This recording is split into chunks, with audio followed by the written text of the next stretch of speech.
Okay, thank you. My name is Taheramboko Wilbert, who applied to volunteer with CECIC Uganda, and this is my presentation about the overview of climate change in Uganda. That's what you can see. You can see some good image behind it. That is the Hima cement factory. It is showing how the fumes are being expelled into the atmosphere.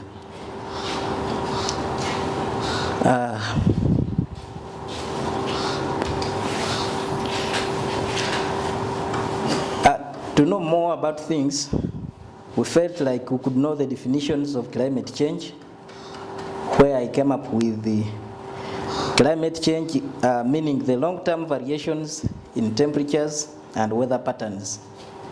Or it can also refer to the significant shifts of the average weather conditions, for example, becoming hotter, cooler, or drier over a long period of time.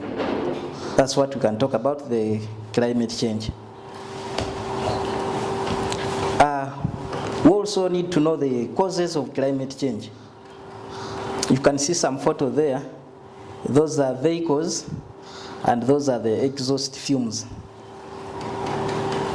We are saying the causes of climate change in Uganda are majorly made practices, which in turn lead to the formation of greenhouse gases, thereby contributing to climate change. We said those causes include: one, we have deforestation. This is the intentional practice of cutting down forests on a large scale. Deforestation plays a huge role in climate change because forests are carbon stores, and once these forests are cleared or cut down, the carbon is released back into the atmosphere, thereby leading to climate change. Secondly, we said we have manufacturing of goods. The manufacturing process, for example, we can look at cement, like the other photo we looked at of the Hima cement factory, which have also a huge impact on the climate change. The machines that make these products, they release a lot of greenhouse gases, especially carbon dioxide, which has a significant effect on the environment. We have construction of buildings. When these buildings are constructed, they use materials like cement, steel, and concrete, which also release a lot of carbon dioxide and other greenhouse gases like the methane that affects the climate. We have the vehicles now, according to the photo there. The vehicles and planes. Now, during the fuel burning in the engines, there is a lot of gases that are always emitted. Those gases, they contain carbon dioxide, carbon monoxide, that destroys the ozone layer, thus leading to global warming, thus affecting climate change. Then we also have the plastics. We all know that rarely plastics are recycled. And when these plastics are actually dumped into the environment, they say on land, water bodies, they produce a lot of greenhouse gases which cause climate change. That's what we can talk about the causes. However, there is also one, which is the road construction. Road construction can also lead to climate change in a way that when roads are constructed, it encourages more vehicles to be to be bought and also to be moved on the roads. Then we can also look at the effects of climate change in Uganda. We are saying Uganda is experiencing a huge impact of climate change. These include the following. One, famine.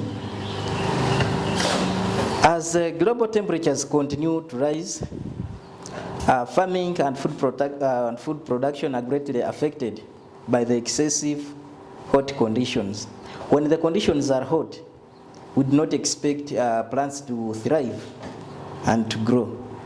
Then we also have extreme weather changes, weather patterns like floods, which have also a socio-economic impact that makes communities very vulnerable. Like when it is time for floods, people may not be able to do the economic activities because already their property has been actually swept by the floods or they have been completely affected. The loss of species, some animals and plants that cannot withstand hot temperatures may eventually die. This affects the ecosystem. We have also displacement. People will tend to be displaced or will be forced to move from the places that are greatly affected by the landslides or by the floods or by the hot conditions, and they move to safer places. That's why you see places of Karamoja being sparsely populated because of the hot conditions. Then, having known these causes and the effects of climate change, what strategies should be put in place to mitigate these effects? One, we are saying we should encourage afforestation in the communities so as to curb the effect of climate change. We have all known that trees are carbon stores. So when we encourage afforestation, we are trying to boost the carbon stores so that the carbon dioxide is no more released into the atmosphere. Two, can look at the capacity building through training of the local communities and the local leaders on the forefront of the effects of climate change and how to protect the environment. When we train these local leaders, for example, about the disadvantage of deforestation, the disadvantage of, we can talk of the road construction, we can talk of the this kind of riverbank cultivation, we shall be able to mitigate the effects of climate change. Working in partnership with government, local organizations, those are NGOs and communities, in tree planting programs so as to curb the effect of climate change. Yes, we should be able to work with the government,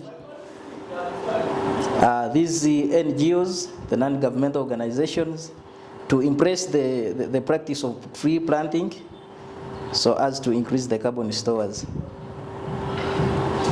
Then, this is a reminder that we should not also forget the indigenous knowledge. This only needs to be modified a little bit. For example, this indigenous knowledge, culturally we all knew that, especially in the tradition, those elders of ours, they used it to plant the back trees. It was a common practice, which is an indigenous knowledge they used it to do without knowing that they were conserving the environment.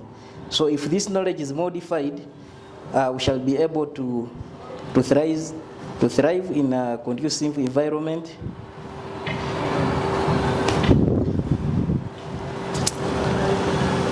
Now, in conclusion, as a passionate youth and a person living with a disability, with a strong urgent need of climate change, I strongly encourage every Ugandan to protect the environment and embrace the climate change methodologies like the agroforestry, have the afforestation and reforestation to mitigate the effects of climate change. On the other hand, I also strongly discourage deforestation so that we can freely thrive and protect the ecosystems in Uganda. This presentation was prepared by Tahirampo Wilbert.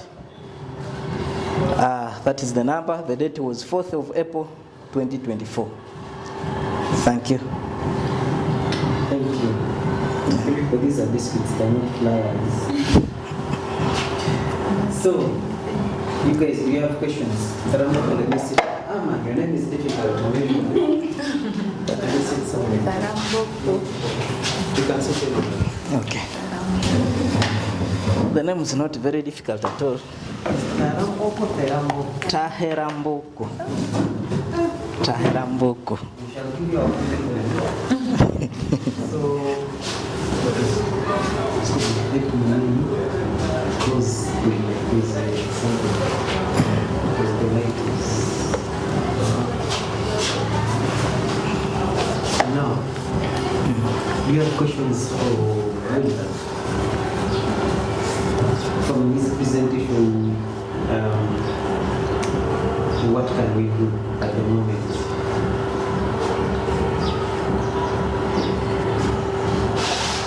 Do you see anything that you My question Yes.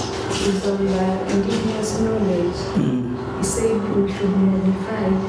Yeah. How can we modify? Well, a modification of the indigenous knowledge will include or will require some things or changes. For example, if someone used to plant only one back tree, this person should be encouraged to plant more of the trees. This person can plant like 10, little knowing that, without knowing that he's actually conserving the environment.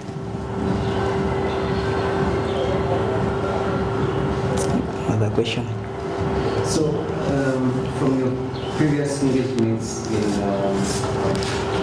in Red Cross, what are the strategies that you have been using in regards to climate change?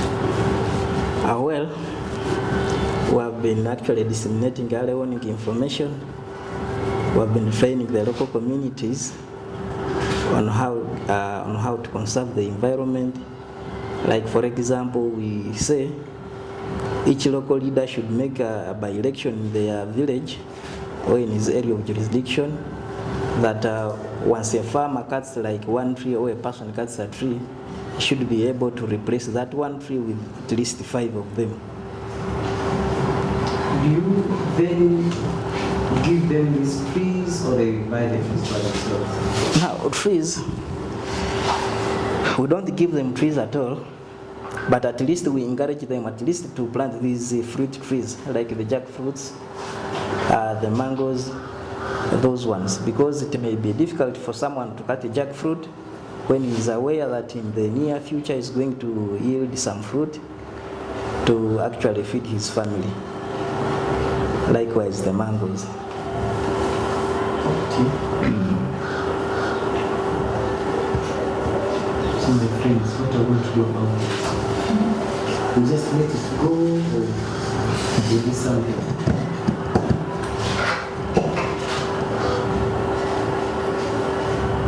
What is good for us? We want to think about it.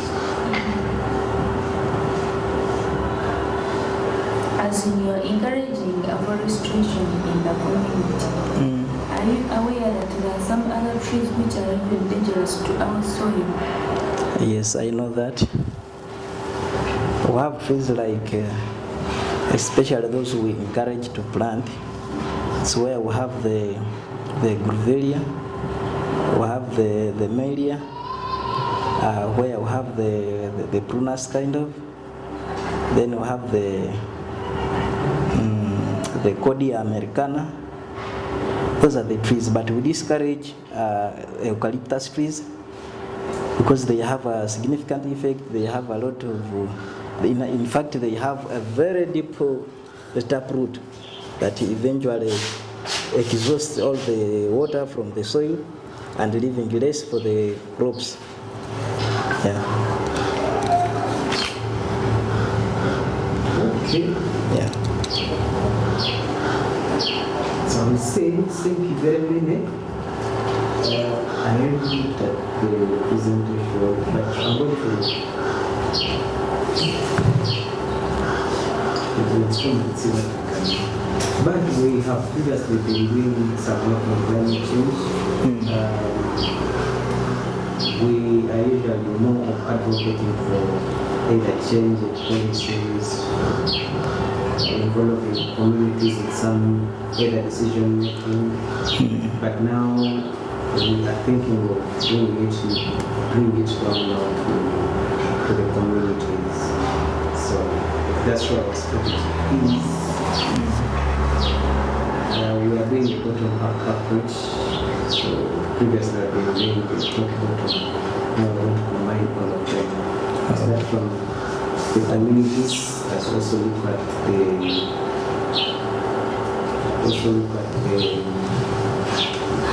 policies that have been made by decision makers, all those things. So that is something I think we should also look at on how we are going to maybe engage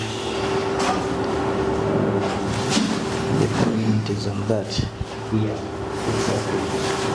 Okay. That would be a good idea if we came up with strategies on how we can achieve that, interpret it, and then scale up. We can start with a small group, or one given community, and then scale up to another.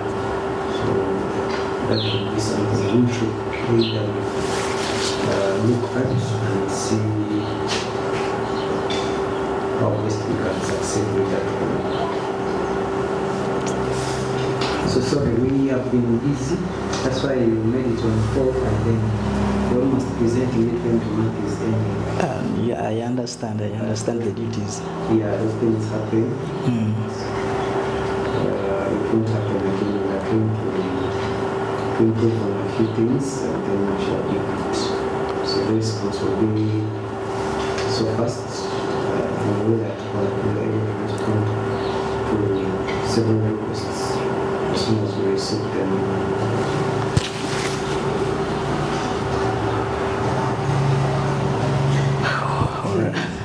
You guys can go and see our main here with scope here. Then you can be seated somewhere there, then I'll call you.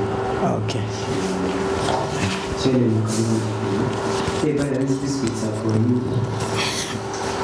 Don't fear them.